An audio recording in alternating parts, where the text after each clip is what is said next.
Fala galera, tudo bom com vocês? Bem-vindo a nós, o podcast mais descolado em linha reta da América Latina. Eu sou Kelvin Andrade, fotógrafo do Máquina 3, e meu papo de hoje é com Lucas Ramos, que é deputado estadual.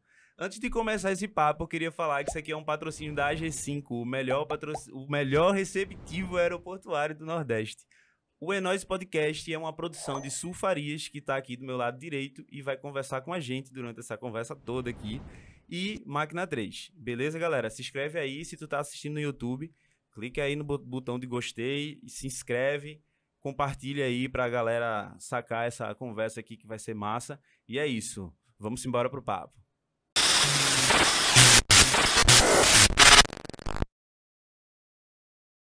E aí, Lucas?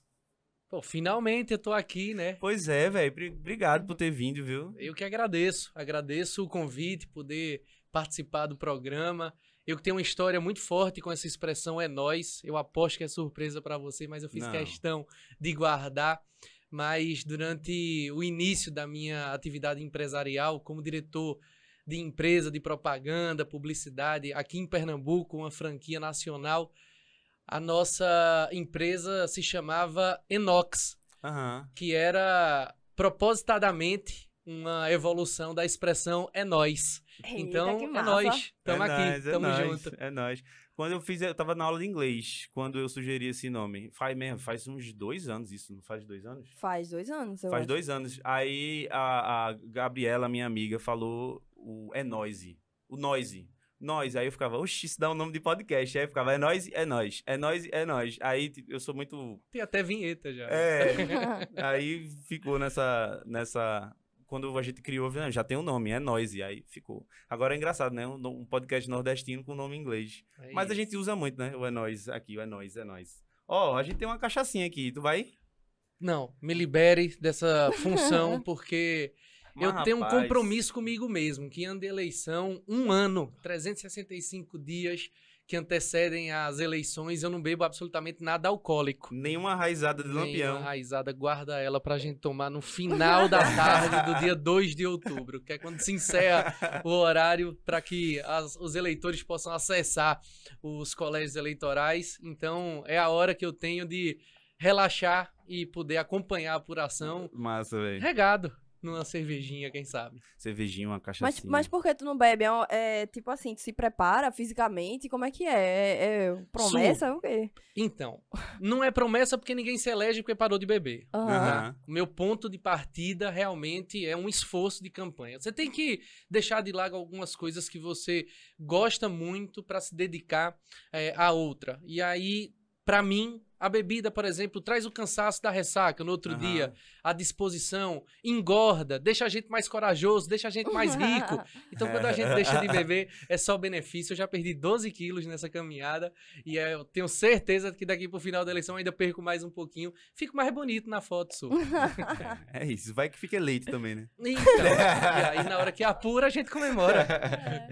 Ó, tu é da onde, pô? Nasceu aonde? Olha, eu por acaso nasci em Recife. Aham. Mas a minha família é toda do sertão pernambucano, de uma cidade chamada Cabrobó, na beira do Rio São Francisco, mas que se deslocaram, ainda muito novos, tanto meu pai quanto a minha mãe, antes de casarem, para Petrolina. Uma cidade que tinha mais oportunidade de trabalho, um lugar para melhorar a renda.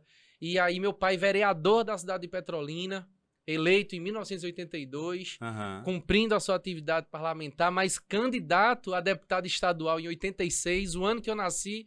Minha mãe veio com ele, entrou em trabalho de parto e eu nasci recifense, mas petrolinense de coração. Mas tu deu tempo de tomar banho pelado lá no Rio São Francisco? Quando guri, com certeza, quem nunca? Já pulei da ponte, já coloquei aquelas câmaras de ar de pneu de trator, e a gente boiava, aproveitando a corrente do rio, que ia levando a gente bom demais, isso é rio bom demais. abaixo. E lógico, né? Esse banho de cueca aí já aconteceu. Hoje não dá mais, né? Com tantas mídias, com celulares gravando, filmando. Imagina tudo em a tempo matéria, real, hein? é um Big Brother. Imagina da Não matéria, dá. deputado estadual. Essa é a manchete. Deputado estadual nu no São Francisco. Não, eu não quero estampar com essa notícia, não. Massa. Tu fez o que na adolescência, assim? Tocou Terror, guitarra, né? Toquei terror. Não, brincadeira. Eu fui muito tranquilo, cara. Eu Aham. tive uma infância muito boa, né? Meu pai, quando eleito deputado estadual, a gente se mudou para Recife, então eu estudei aqui no antigo Geo Estúdio, que depois virou Neoplanos, é um colégio que era tradicional aqui em Recife, depois no Colégio Marista São Luís, então não tive muito espaço não para fazer besteira, foi ali uma criação muito disciplinada, né, com uma forte influência da igreja, colégio de padres, né, como São Luís. E para mim, né, eu tive a oportunidade de fazer esportes, por exemplo, de jogar no time juvenil do Clube Náutico Capibaribe, uma besteira, né? Porque futebol. Mas tu era bom de bola? Nunca fui. Ruim de bola, mas eu pagava em dia. Eu pagava em dia e aí tinha chance no time. Mas não que o Náutico precise disso, mas é porque realmente eu era muito disciplinado, então não faltava treino, estava sempre ali, né, colocando a minha energia no esporte. Gostava muito de futebol, ainda gosto. Hoje eu não pratico tanto, eu sou Santa Cruz, desde que nasci, por influência e pressão do meu pai. Que sofrimento, terrível, rapaz. Né?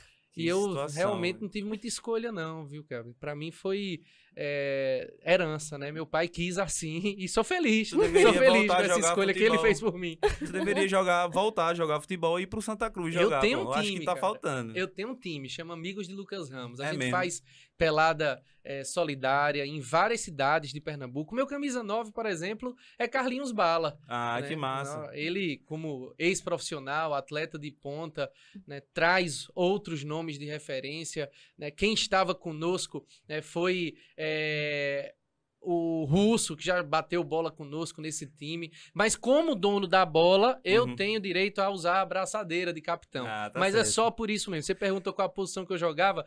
No colégio, como tinha uma galerinha que jogava melhor do que eu, pra ter vez no time eu jogava no gol, porque ninguém queria agarrar, aí eu dizia logo, eu vou pro gol, que aí era certeza de eu estar no time de frente. Goleiro é posição de gente ruim mesmo. Eu falo isso porque Tem muito goleiro bom. Era goleiro. Tem muito goleiro bom, mas quando você não é bom de bola, você vai pro gol. Exato. Eu ia até falar, me convide pra jogar, porque eu só jogo com profissional, sabe? Porque eu só jogo com profissional. Pelada de profissional me espalha, né? Porque aí eles jogam pra mim e eu fico tranquilo ali, sem fazer só nada. marcando presença. Exatamente. Então vamos, a gente senta ali do lado e assiste tu jogando. Massa, vamos lá. E aí, quando foi que começou a tua jornada, assim, na política?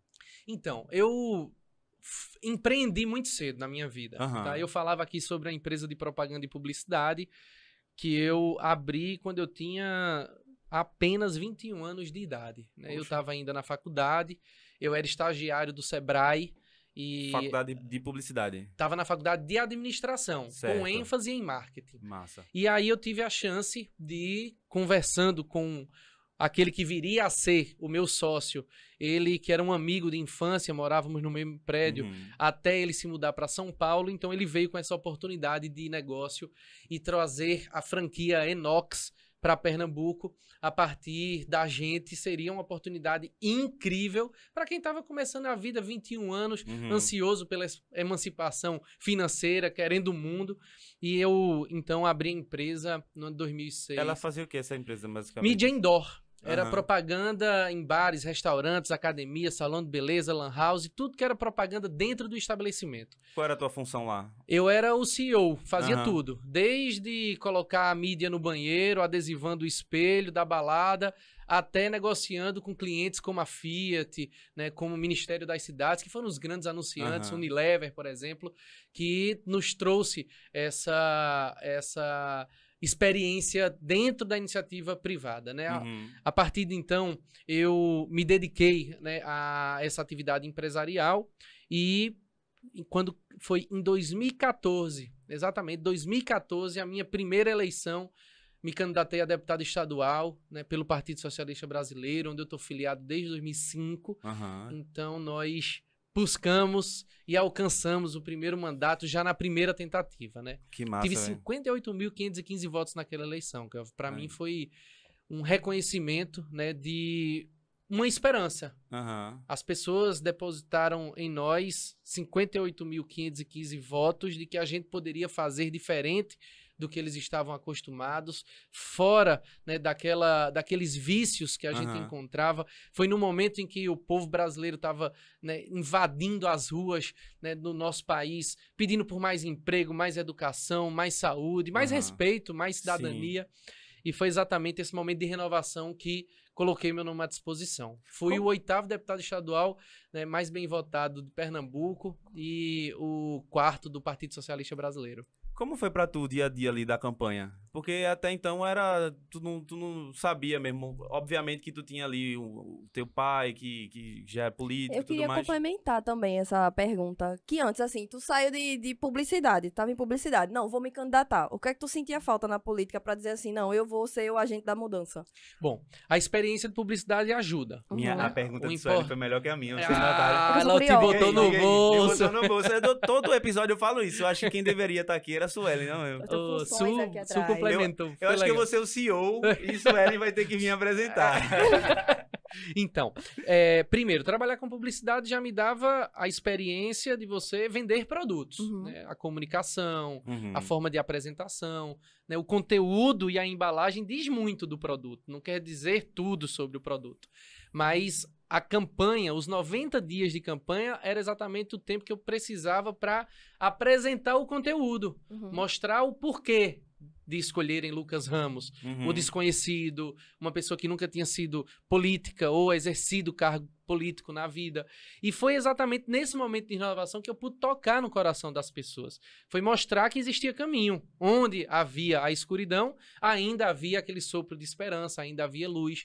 E essa apresentação, ela foi fundamental para que a gente tivesse essa votação dentro de um cenário político em que a gente estava acostumado a ver aqueles medalhões renovarem seus mandatos, né? Serem reconduzidos aos espaços de poder. Então, para mim, ficou muito claro que eu precisava insurgir, eu precisava colocar a juventude, o vigor, né, da pouca idade, a inquietude de querer sempre mais, de querer sempre melhor, de querer dominar o mundo em favor de uma causa. E a política foi importante para mim porque eu enxergo na política como uma ferramenta de transformação na vida das pessoas. É muito fácil a gente doar horas dos nossos dias, né, doar parte dos nossos salários para causas sociais, para uma campanha solidária. Isso as pessoas têm feito e eu acho que cada dia feito mais, né? Por empatia, por solidariedade, por fraternidade. Mas a política consegue escalar essa boa vontade num nível muito maior. Por exemplo, levar água para uma comunidade de 450 famílias, como aconteceu no Serrote do Urubu, zona rural de Petrolina, às margens do Rio São Francisco, mas que não era abastecido de água. Pô, que bacana, uma ação do deputado Lucas Ramos, poder levar água com regularidade, água tratada, mais saúde para a população, mais dignidade, mais cidadania, fruto de uma ação política. Então, a política permite isso, a gente escalar essa boa vontade em um nível muito maior e é gratificante, né? É gratificante porque a gente transforma vidas, a gente percebe que a gente muda a vida das pessoas para melhor. E nesse momento da campanha, qual foi a coisa mais engraçada que tu viu, assim, durante velho, tem muita coisa. Olha, eu, por exemplo, tenho um problema de coluna terrível, a musculatura da lombar enfraquecida. Somos dois. Tu conhece o que é dor, né? Isso é coisa horrível. De quem joga muito videogame. Ontem eu tava na Joguei massagem. muito, cara. Joguei muito e não ajudou nada. Talvez o esporte tivesse ajudado mais se eu tivesse me dedicado mais ao futebol, por exemplo. Mas aí videogame ajuda muito eu na sou inteligência. Gamer, tá? Nós vamos entrar nesse vamos bate-papo também ao longo da nossa conversa. Mas eu passei 10 dias de molho. Eu dei um jeito na coluna, um pinçamento na coluna que me deixou de cama. E a única coisa que eu pensava era, meu Deus, os meus adversários estão pedindo volta e eu estou aqui em casa deitado. Eu pedia por tudo que me dessem uma injeção de Prospan para que eu pudesse levantar e voltar a pedir volta. Então, daquele tempo, eu tomei uma decisão. Além da bebida, que já é conhecida por vocês, eu não pratico esporte no ano da eleição. Eu não monto em cavalo, eu não vou fazer jogo beneficente, eu não jogo bola e não ando de moto, que é para não ter nenhum perigo de me machucar e ficar de novo 10, 15 dias Principalmente agora que a eleição está no período mais curto, de apenas 45 dias. Como é que tava as redes sociais nessa época? Não dava pra... Tu tava lá de cama e não dava pra fazer uma campanha dentro das redes sociais? Não era e tal? tão forte, tá? Aham. Eu não tinha tanta presença nas redes sociais. Eu estava começando a me apresentar. A minha página, por exemplo, do Instagram e do Facebook, foram criadas pensando na candidatura. Ou seja, Aham. tem data de fundação de 2014. Isso é muito nova. Tem gente que Sim. está aí há muito mais tempo. Para mim, redes sociais era limitado a Orkut para paquerar. Orkut. Para mandar um direct message, um Aham. testemunial. Lembra que a gente mandava o testemunial e torcia pra pessoa não aceitar pra não ficar. Ah, acho que vocês são Era da o geração Orkut, menor. Não, no Orkut, bem tá falando Orkut. Orkut, né? Que era os depoimentos. Então, olha, novinha, eu achei que. Oxe, mas Você rezava pra pessoa não aceitar, né? Porque se Não, eu aceitasse, queria ficava que lá na aceitasse. página. Jesus do céu. eu gostava quando cutucava. Esse negócio de cutucar é muito bom, né, velho? É o famoso olhinho, né? É, É o você- olhinho de hoje. Não, não tô ligado, não. Tô ligado. Sou casado, né? Pra mim, era assim, tava descobrindo a ferramenta. Não Aham. tinha tanta força, não tinha Uhum. tantos seguidores, não tinha tanta visualização. Depois do resultado da eleição, foi que eu comecei a investir mais na comunicação, Sim. nas redes sociais, e a nossa página cresceu. Uhum. E hoje eu parto do princípio que eu preciso estar bem. Exatamente por isso que a gente contratou uma empresa massa para fazer gestão de redes, Uhum. elaboração de conteúdo, né? E é exatamente quem está nos orientando, quem está fazendo as recomendações e, claro, cobrando também, né, da minha contribuição. Bora gravar hoje, Aham. ajeita o cabelo, essa roupa tá... Pip. E aí eu precisar Pode falar palavrão se você quiser, viu? e eu problema nenhum, precisar só dá me adequar, né, a essa realidade, porque por mais que as pessoas conheçam Lucas, elas não conhecem quem é Lucas. Então precisa acompanhar o meu dia a dia de treino no início da manhã, né, com o cachorro, com as minhas filhas, né, o que é que eu faço no horário de lazer, porque existe também, além do profissional, existe uma pessoa física ali que Aham. sofre, que chora, né, que também tem aperreios, né. Sim. Como foi Tu sofreu muito preconceito não, por ser um jovem dentro da política? Muito, muito, muito. E não foi comigo essa história, mas diz muito do preconceito que existe com essa galerinha mais nova. Uhum. Quando eu fui eleito em 2014, eu era o terceiro deputado estadual mais novo com mandato na Assembleia Legislativa naquela legislatura. Hoje mais não, entrou uma galerinha bem mais nova do que eu.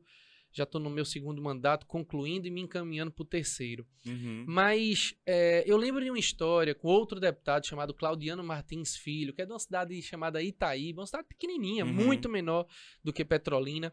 E ele foi o deputado estadual eleito mais novo da história. Ele tinha recém completado 21 anos, que é a idade mínima para assumir o mandato no parlamento. E aí o que é que acontece?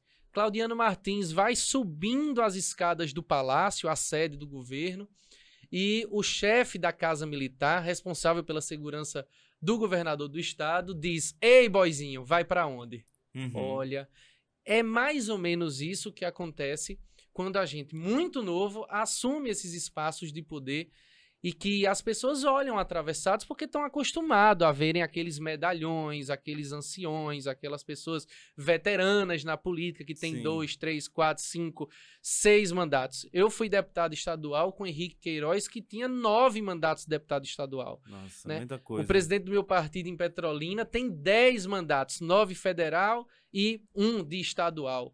Então, existe um desafio maior que é você se apresentar para essas pessoas, e aí a assessoria é fundamental para isso, para Uhum. lhe dar condições de você olhar de igual para igual, pelo menos enquanto a equipe, né? A experiência, lógica, individual é diferente, a história de vida é diferente, Sim. mas a gente precisa, né, quebrar essa primeira barreira antes de começar a trabalhar, e isso é muito duro. Aconteceu depois na Secretaria de Ciência, Tecnologia e Inovação. O governador Paulo Câmara me convida para assumir a pasta com 34 anos de Nossa. idade, em que é extremamente acadêmica, são pesquisadores, são cientistas que ocupam aquela cadeira, e um menino de 34 anos assume uma das pastas mais importantes do governo de Pernambuco, no momento de pandemia, de maior necessidade de inclusão digital, de retomada econômica, da ciência ser a responsável por construir soluções para os reencontros, como a vacina, por exemplo. Então, poxa, foi uma barreira muito dura que a gente precisou, né, muito rapidamente, porque o tempo trabalha contra a gente, precisou, né, realmente nos apresentar para colocar isso de lado e dizer, opa, aqui tem conteúdo. Deixa eu te fazer uma pergunta, duas, na verdade. O que é que um secretário de Estado faz e o que faz o secretário de Ciência e Tecnologia, né? Isso. O que é que ele faz especificamente? Bom, primeiro, o governador do estado, ele é eleito, né, para 4 anos de mandato, mas não governa só. Ele precisa de um time de servidores que serão nomeados indistintamente, não precisa necessariamente ser pernambucano, da área, ou que tenha o conhecimento comprovado. Sim. Tá? É de livre-arbítrio, é de livre indicação do chefe do Poder Executivo. Assim como os prefeitos e o presidente da República também o faz. E para nós, ter sido convidado com 34 anos de idade, nos abriu uma janela de oportunidade para nos apresentarmos a Pernambuco. Primeiro, me tirou daquele regionalismo sertanejo. Tá? Se a Mas gente você fala nós em que sentido? No sentido mais amplo da palavra, porque eu tô ali junto de uma equipe. Então, na hora que eu assumo a secretaria, eu tenho diretores, eu tenho presidentes de órgão. A Universidade Estadual de Pernambuco, por exemplo, é vinculada à Secretaria de Ciência e Tecnologia.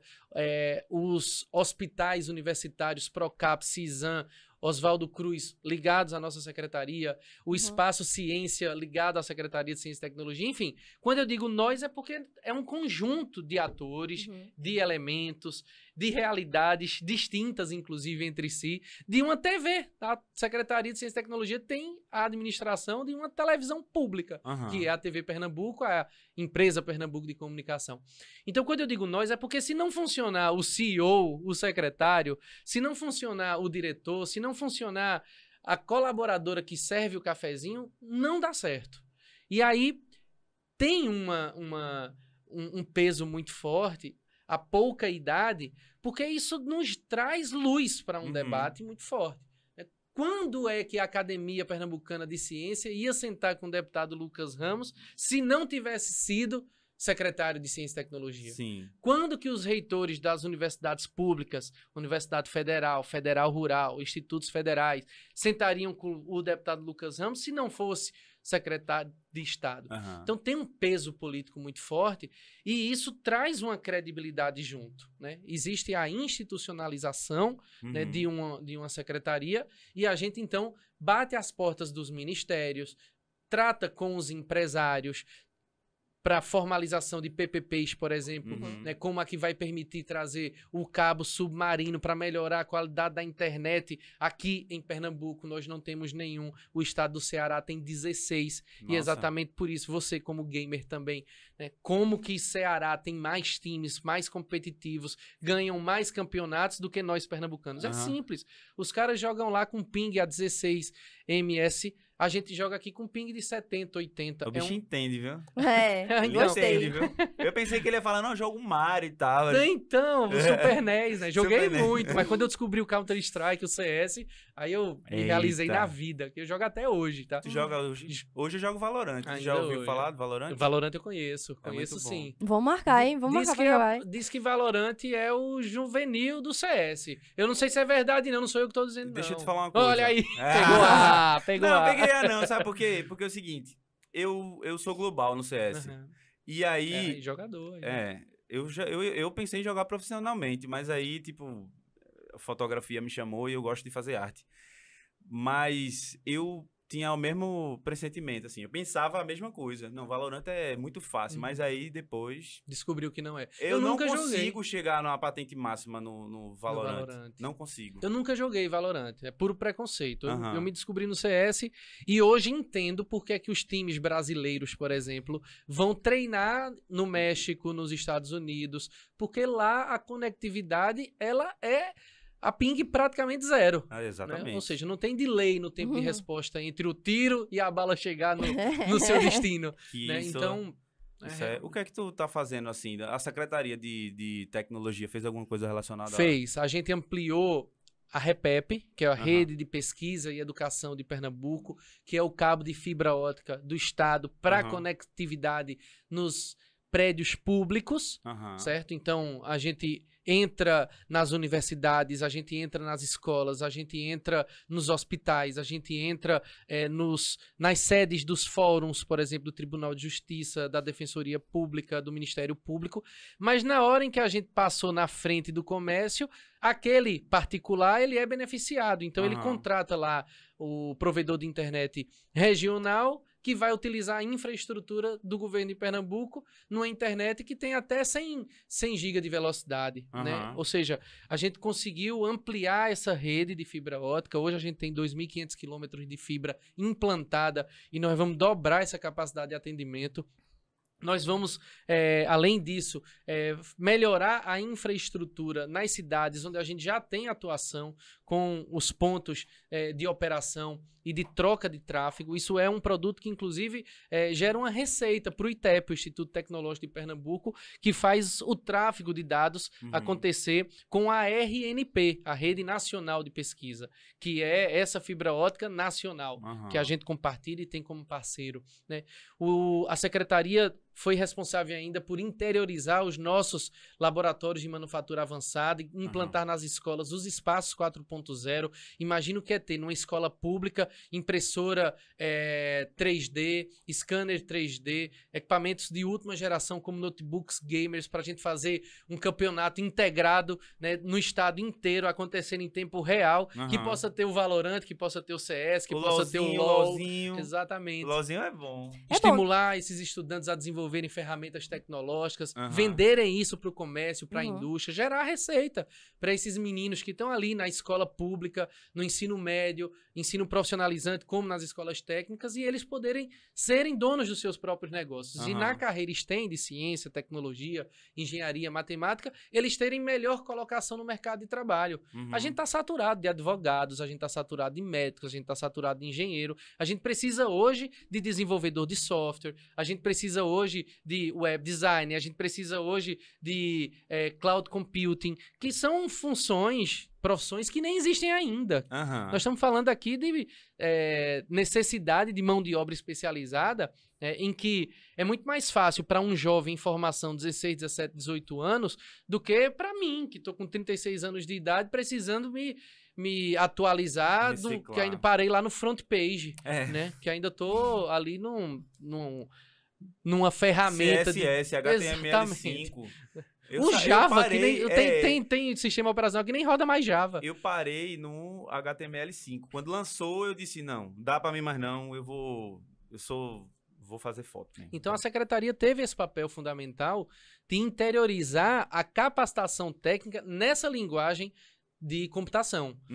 O Porto Digital, que é uma política pública do estado e do município do Recife, que emprega 13.500 postos de trabalho em 340 empresas que estão instaladas e trabalhando dentro do complexo do Porto Digital, é uma política da capital pernambucana. Empresas que faturam mais de R$1 bilhão por ano. Né? Então, para nós, fica muito claro que a gente precisa ter portos digitais implantados em Caruaru, em Serra Talhada, em Petrolina. E o nosso esforço, antes de se implantarem os parques tecnológicos de desenvolvimento de software, precisávamos de pessoas devidamente qualificadas, capacitadas para isso. Rapaziada, exatamente. Porque é difícil, viu? Tem uma amiga minha que ela trabalha para uma empresa americana. Daqui? Ela é daqui, mas ela já tá... Enfim, eu acho que ela já se naturalizou lá. Naturalizou. Mas ela vive por aqui.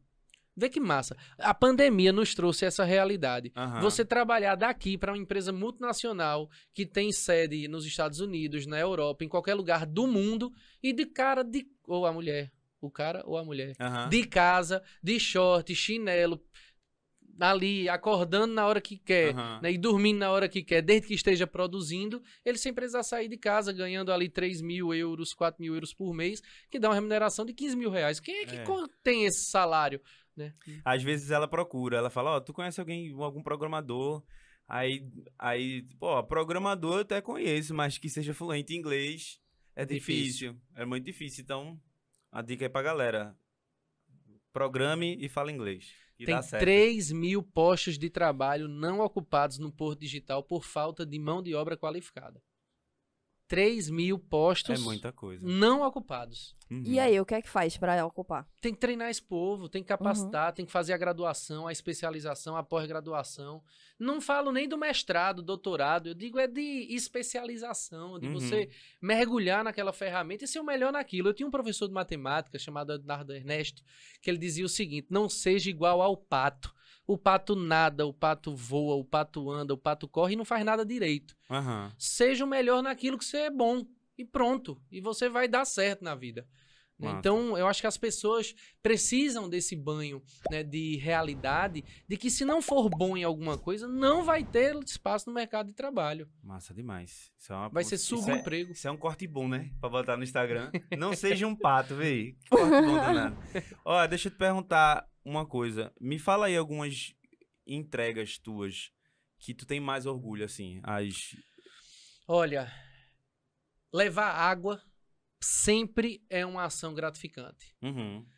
Pernambuco é berço da transposição do Rio São Francisco, do projeto de integração de bacias, leva água para o Rio Grande do Norte, para Paraíba, para o Ceará, mas tem comunidades na beira do Rio São Francisco, eu estou falando beira do rio, que não tem água com regularidade, ou que consome água bruta sem tratamento. Imagina o quanto é frustrante você ter a captação de água quando tem, e a água que você consome vem com dejetos, vem suja, vem até com fezes. Uhum. Para mim, isso é falta de civilidade. Aham. Eu tô falando da dignidade humana. Então, sempre que a gente leva água tratada para uma comunidade, é uma realização pessoal para mim. Uhum. Né? Mais do que isso, né? A irrigação, por exemplo, que destaca a Petrolina como uma das maiores produtoras de manga e de uva, maior exportadora do mundo de frutas tropicais, é uma política de Petrolina. E por que a gente não tem mais perímetros públicos irrigados em outras cidades? Né? Por que a gente não tem no Araripe, por exemplo, né, que tem gente disposta a trabalhar, tem terras produtivas, mas falta água? Por que a gente não pegou essa adutora e levou para lá para oferecer chance para essas pessoas produzirem sua própria riqueza a partir do fruto do seu trabalho? Né? Isso para mim também toca, porque eu sou filho de plantador de cebola. Meu pai, antes de entrar na política, plantava cebola, assim como fez meu avô, assim como fez, né, as duas famílias, de pai e de mãe, família de agricultores.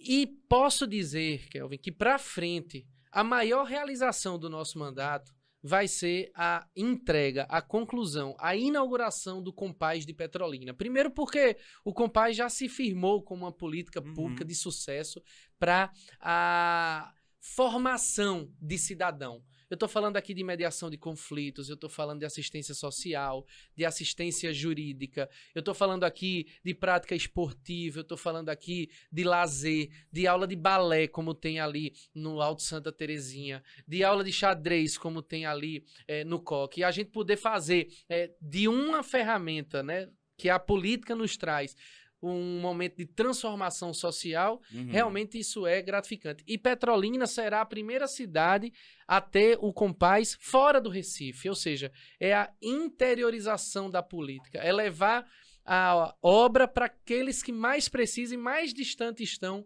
do Marco Zero. Então isso para mim será um marco muito forte desse mandato, que conquistou 10 milhões de reais para construção do Compaz de Petrolina. Nós vamos ter uma pista de atletismo profissional, a gente vai poder atrair eventos internacionais, a gente pode ter uma carreira de um atleta sul-americano que possa competir nas Olimpíadas, conseguindo a marca lá, não necessariamente em Recife, em São Paulo, no Rio de Janeiro ou outra cidade qualquer, mas isso no interior, isso é muito forte. É massa, isso é bom. Eu vi que vocês vão inaugurar um Compaz no Ibura também, né? Também, a Prefeitura do Recife tem mais 2 Compaz a serem construídos, já tem 3 em funcionamento, São Martim, na Caxangá, a gente tem o primeiro que foi o Santa Terezinha, enfim, é uma rede de equipamentos que vem exatamente para oferecer esses momentos, né, de promoção de cidadania, esses encontros. Lá é famoso por você ver a criança que está longe da violência doméstica, violência psicológica, violência física. Ele que é o jovem ameaçado ou que está envolvido com drogas, ele tem a oportunidade no Compaz de ter uma aula, por exemplo, de música e ele poder ser um violoncelo, eu não sei. Violoncelista. Violoncelista. Ela Meu Deus, toca isso é um violoncelo. trava-língua.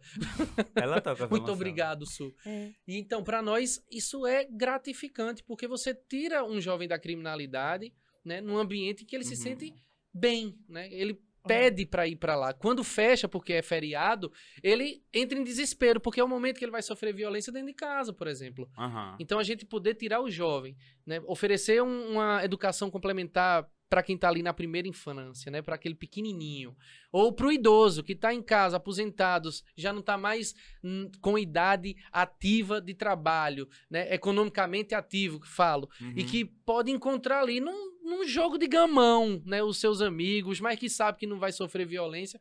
Poxa, isso pra gente é realmente cidadania e Recife vem dando aula disso, desde o ex-prefeito Geraldo Júlio e agora continuado por João Campos, de enxergar essa política com prioridade. E Paulo Câmara interiorizando. Massa demais.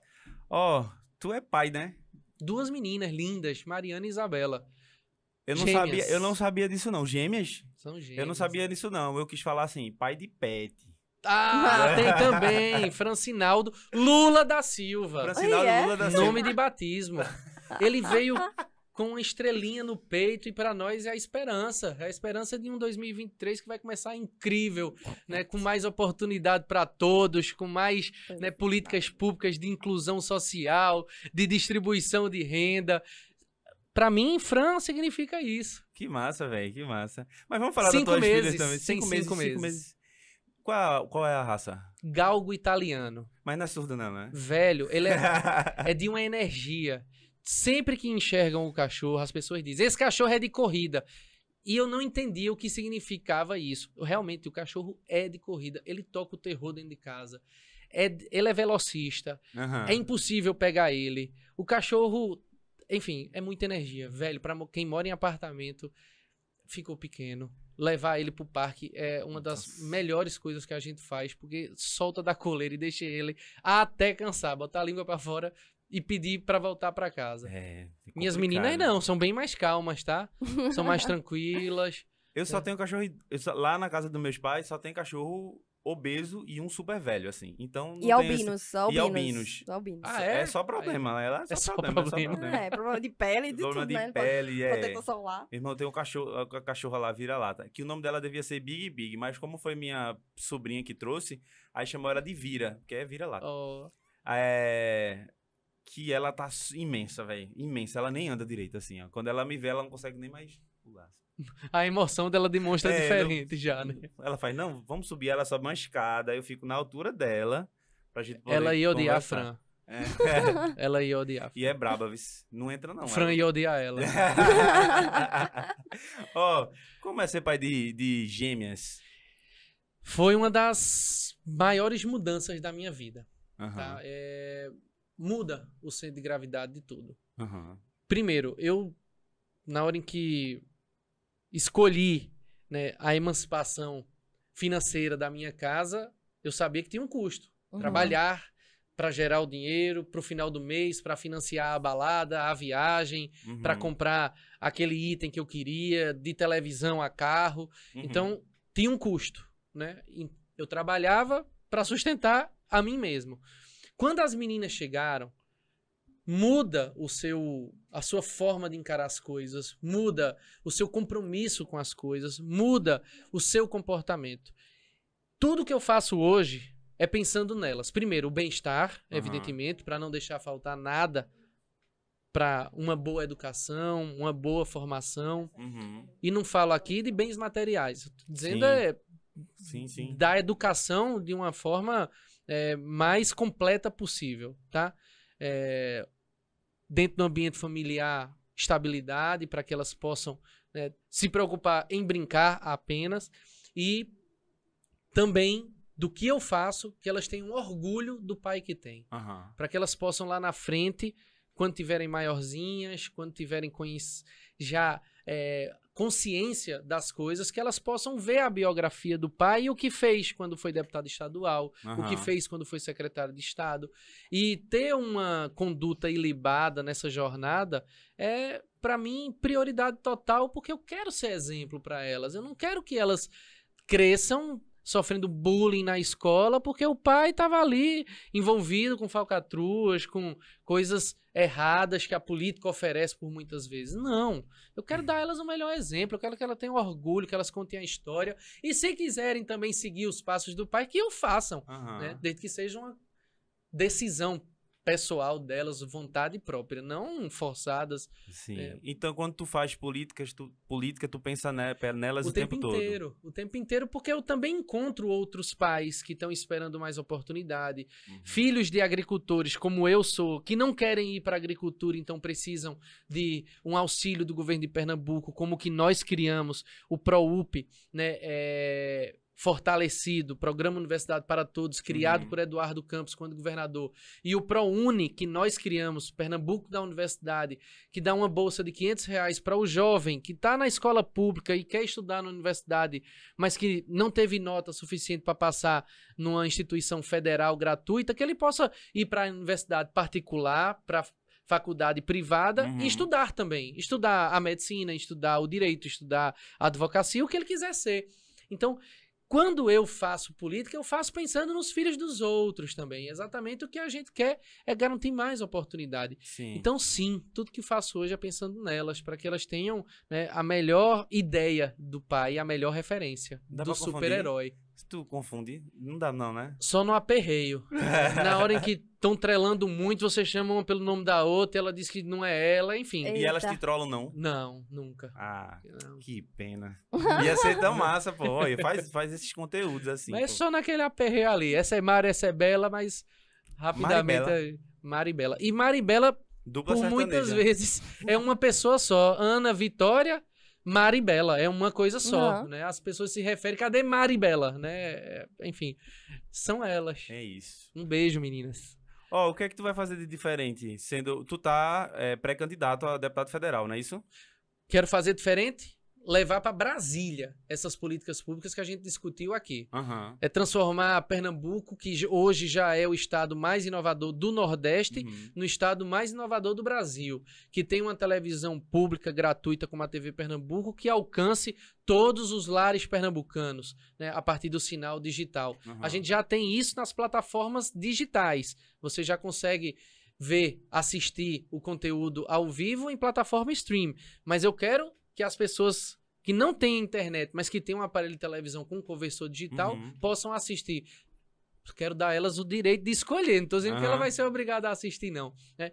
Penso que a gente pode ampliar, né, a atuação do Procap, que hoje faz transplante, né, em cirurgia cardíaca, por exemplo, um hospital de referência, transformar o CISAM numa maternidade, né, com casa de parto, para a gente formar a mão de obra de enfermeiros e técnicos de enfermagem que vão ajudar as parturientes, que vão ajudar no parto, que vão ajudar as mães a salvarem, né, seus bebês, a terem, né, seus filhos com saúde, com segurança. Quero transformar o Oswaldo Cruz no hospital referência no tratamento de câncer.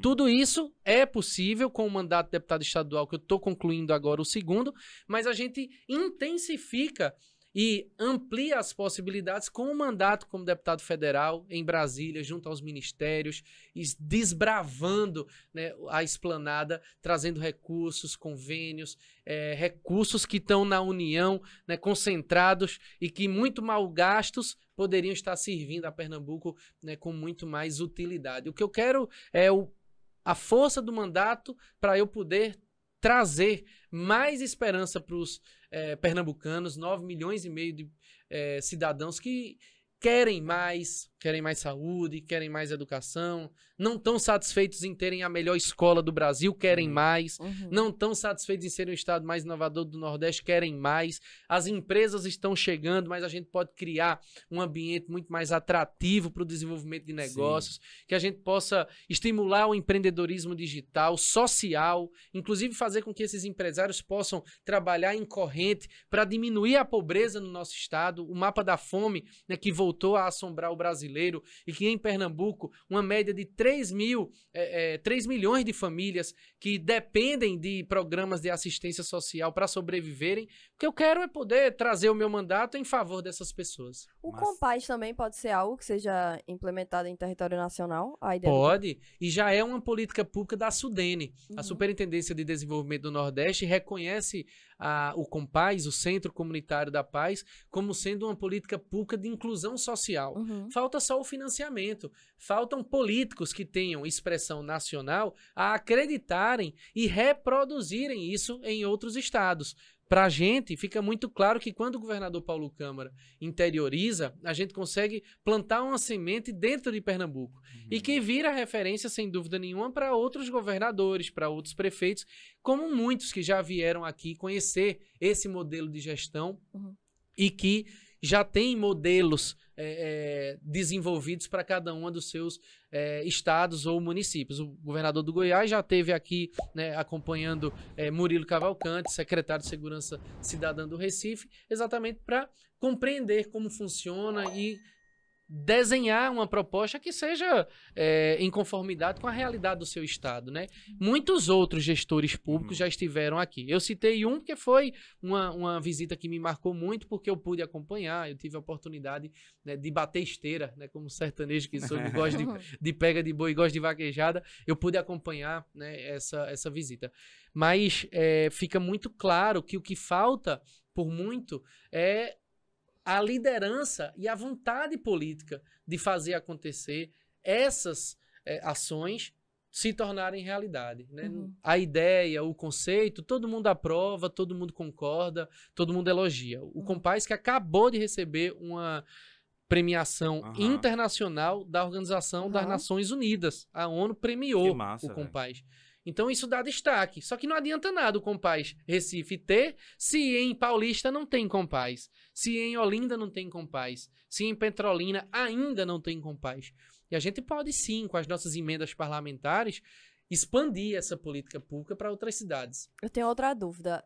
Teve essa questão das chuvas agora há pouco. Tu pensa em algo? Né? Porque veio um especialista aqui, ele falou que a gente tinha um monte de acesso a tecnologias que você coloca um equipamento na barreira, e esse sabe quando o solo tá saturado, não tá, e ele disse que tem pouco porque é caro, mas aí a gente vê o desastre. Tu pensar em fazer algo? É importante a gente assumir a responsabilidade sobre determinados assuntos. O solo saturado, ele acontece porque não é impermeável. Se chove, o solo absorve e vai absorvendo. E se cai uma chuva maior, ele vai absorver mais. Mas chega um limite. Tem um limite de saturação em que aquele solo ele vai romper de alguma forma. Né? Ele vai deslizar, ele vai causar um transtorno como que a gente viu que, né, tirou vidas. Mais de 100 vidas naquela chuva que caiu em Recife, na região metropolitana. Onde eu morava, no Ibura. Monte Verde. Perfeito, você conhece essa realidade. O Ibura é histórico todo ano terem os alagamentos. Né? Então, primeiro, como é que a gente pode melhorar infraestrutura de drenagem? Se não tem saneamento e existe casa, como é que aquele dejeto, aquelas pessoas que utilizam a água, o rejeito, que vai no banheiro, vai para onde aquilo, pelo amor de Deus? Vai pro solo. Sim. Sem tratamento, sem escoamento devido, vai saturar. E quando vier a chuva, o limite vai ser ainda menor. Então, primeiro, a Compesa tem uma responsabilidade sobre isso, tem que fazer um trabalho, né, de ampliação do saneamento básico, e leia-se por saneamento o abastecimento de água, mais o tratamento de esgoto. Tem que ir e tem que voltar. Né? Certo. Segundo ponto, infraestrutura de acessos. Você tem ali casas, residências que são invasões não regulares, construções que não foram fiscalizadas e que por muito não tem segurança para quem ali mora. Mas é a única fonte que aquela pessoa tem, é a única chance que ela tem de ter um teto, de ter onde morar. Então, o poder público poderia oferecer mais infraestrutura na hora das políticas de unidades habitacionais, como que a gente tinha Minha Casa Minha Vida, que ninguém escuta falar mais de uma inauguração do Minha Casa Minha Vida. Né? Eram centenas, milhares de unidades habitacionais inauguradas todos os meses em Pernambuco e no Brasil, num calendário intenso. Só a Petrolina foram 13.500 casas entregues, casas populares. Do governo Bolsonaro para cá, ninguém ouviu falar de uma sequer, gente. Então tem uma responsabilidade muito grande os nossos governantes, porque se não tiver o prédio construído com projeto executivo, com engenheiro responsável, o que vai ter é desmoronamento, é queda de barreira, é todo esse filme que entra ano, sai ano, a gente vê se repetir, né? E a gente fica chorando a mesma coisa sempre. Isso é revoltante. Imagina para quem mora no Fragoso, por exemplo, no canal do Fragoso, que basta cair uma chuva que a água dá no telhado de casa, né? Você perde tudo, aí recompõe tudo com doação ou com trabalho, para daqui a pouco vir outra chuva e acabar com tudo de novo. No Ibura de Baixo era comum isso acontecer. A gente tem que passar com um cavalo ou então com embarcação. Você não passa não. Eu vi jet ski na Avenida Recife outro dia, um vídeo que viralizou, né? Enfim, não é culpa de João Campos, não é culpa de Geraldo Júlio, isso é culpa de uma política, né? Ou da falta de uma política de infraestrutura de 70 anos para cá, que maltratou o Recife, que maltratou Olinda, que maltratou... Mas o que cada um pode fazer, aí sim, é o que vai diferenciar, né, o joio do trigo. Eu ia fazer essa piada antes, mas como o Suelen trouxe esse tema, mas eu vou fazer agora. Quando você for eleito deputado federal, você tem que fazer lá a Bolsa Gamer. Pô, me pedem tanto isso, velho. Que a gente precisa, pô. Não é fácil não passar 16 horas jogando não, pô. Meu Deus. Não é fácil, gente. A gente precisa ganhar dinheiro. Primeiro, os pais da gente não acreditam que Não aquilo é uma profissão. Ei, mas tá Começa mudando por isso. aí. Ó, Porque teve se uma eu tenho um filho notícia. hoje, ele vai se internar jogando até ficar bom pra poder ganhar dinheiro lá fora. Teve Tu não um vai deixar ele menino- escolher, não. Não, vai não. Teve Esse um negócio menino de que acho escolha, que foi de São Paulo, que ele foi aceito em 28 universidades dos Estados Unidos, porque ele jogava em um time, acho que era de Free Fire. E aí a galera lá dá a bolsa pra quem? Porque ele quer o atleta, né? E é isso aí, A ó. cultura. A A diferença. cultura é diferente. Nos Estados Unidos tem bolsa para esportista. Nos Estados Unidos tem... Me refiro às universidades, né? Onde é muito caro, inclusive, o ensino superior.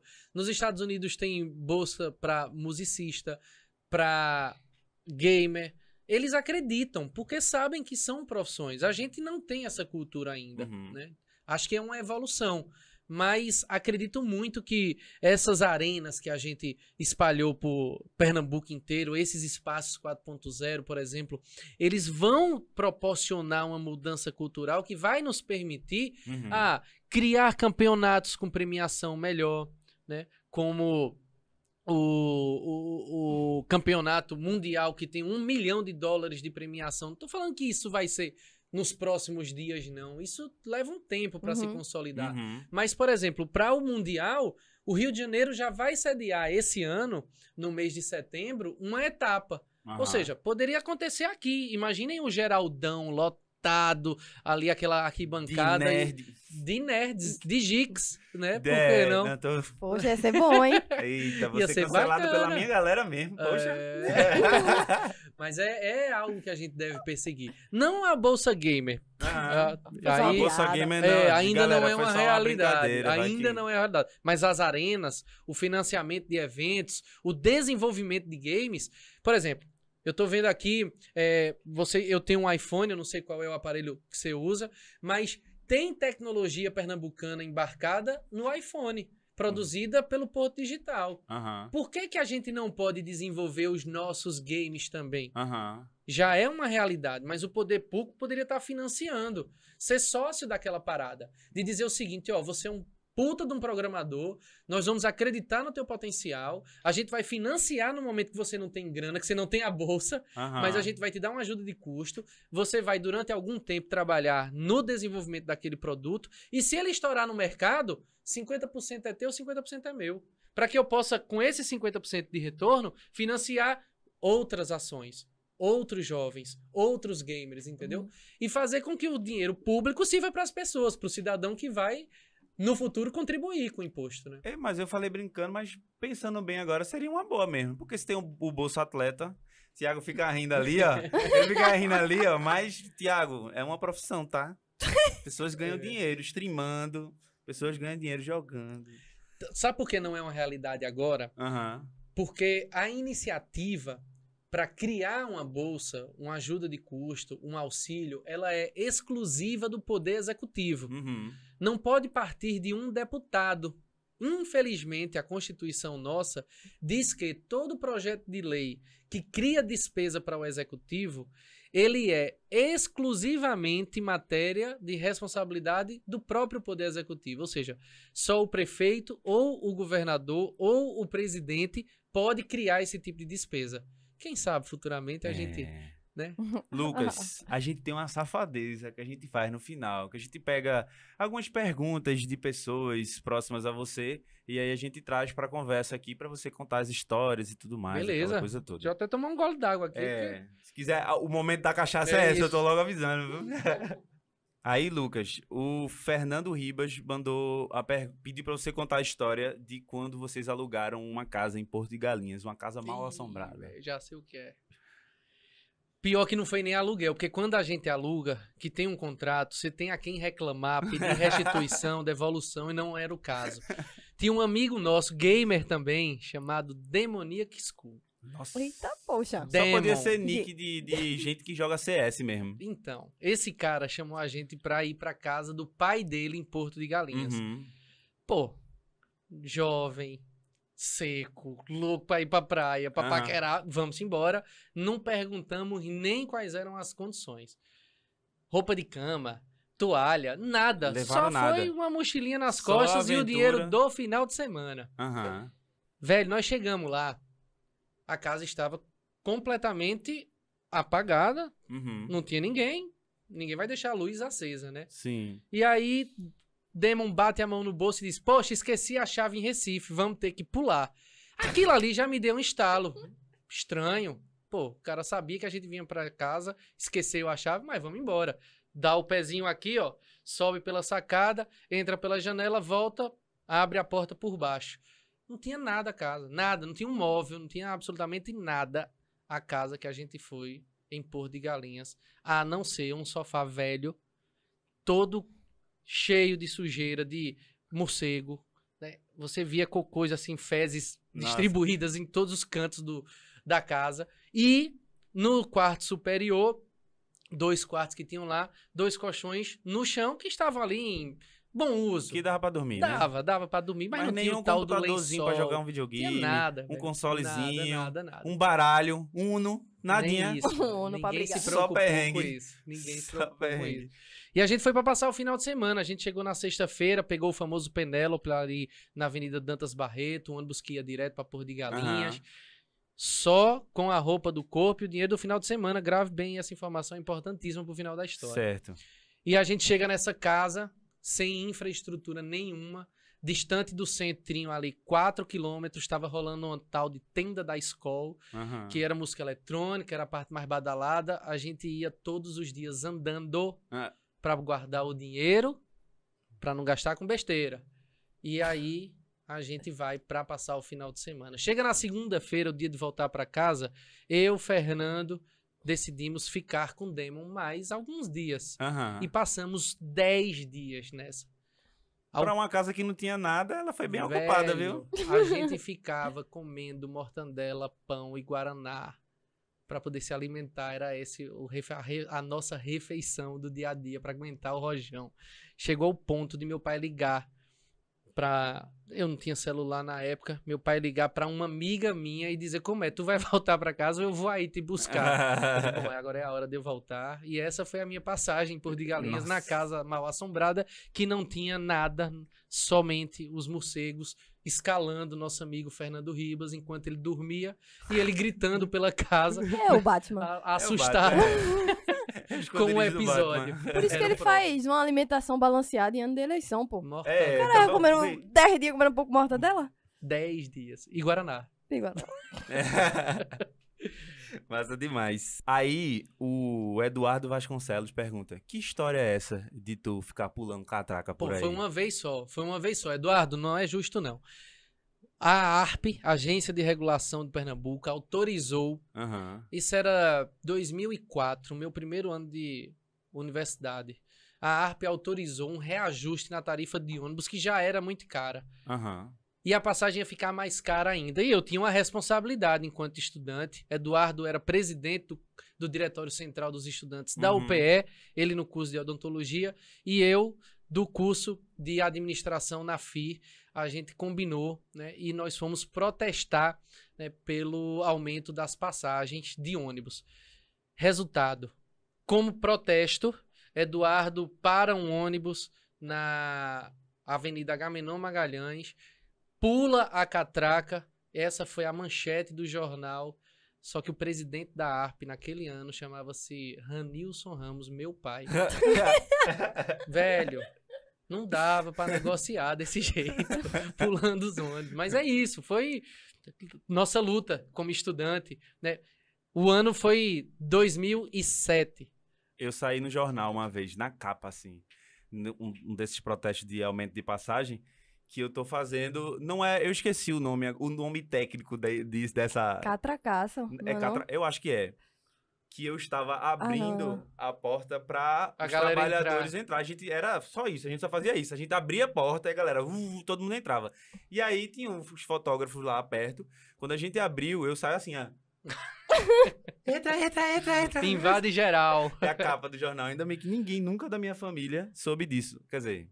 Agora, né? Vai saber agora. E meu pai é policial. Bom, mas Eduardo é que foi capa de jornal, viu? Foi? Foi Eduardo que foi o premiado. Tome aí, quer expor? Tá sendo exposto. Agora, um passarinho me contou... Lembrei, Thiago. O passarinho me contou que você foi para os Estados Unidos e pediu dinheiro no ônibus. Pô, velho. Eu não sabia que nos Estados Unidos não tem a função de cobrador.